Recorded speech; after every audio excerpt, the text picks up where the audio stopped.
Ukraine's another issue that's got the party divided. You know, you've got a lot. I'm sticking within Republicans now because there's a whole other debate with the other side of the aisle, but who say, no, you know, Putin's a bad actor, Russia's a growing threat, and we're doing the right thing by backing Ukraine.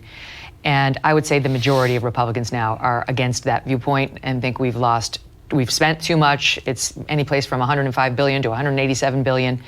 And they've lost. We just have to be realistic about the fact that Ukraine has lost. It's not going to gain back any of this ground, and we need a negotiated settlement now before we keep throwing good money after bad, and we can't afford it. We've got Americans who are suffering now. I think that's the majority view, even on the Republican side now. It also happens to be the reality on the ground. First, let me say this. We think what Putin did was terrible. Invading a country, the atrocities he's committed, he did horrible things. But what the dishonesty that has existed is that we somehow led people to believe that Ukraine would be able not just to defeat Russia, but destroy them, push them all the way back to what the world looked like in 2012 or 2014, before the Russians took Crimea and the like. And in the result, what they've been asking for the last year and a half is to fund a stalemate, a protracted stalemate, in which human suffering continues. Meanwhile, Ukraine is being set back 100 years. Their energy grid is being wiped out. I mean, that someone's going to have to pay for all this reconstruction after the fact. And how many Ukrainians have left Ukraine living in other countries now? They may never return. I mean, that's their future, and it's endangered in that regard.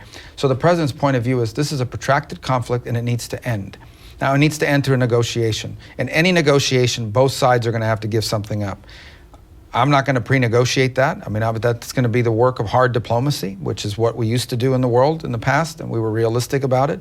But both sides in a negotiation have to give something. And that's going to take time. But at least we have a president that recognizes that our objective is this conflict needs to end, and it needs to end in a way that's enduring, because it's unsustainable. On all sides, it's ultimately unsustainable. For Russia's paying a big price for this in their own economy, their inflation rate and the like. But at the end, that's the president's position. And it's the truth. And I think even a growing number of Democrats would now acknowledge that what we have been funding is a stalemate, a protracted conflict, and maybe even worse than a stalemate, one in which incrementally Ukraine is being destroyed and losing more and more territory. So this conflict needs to end.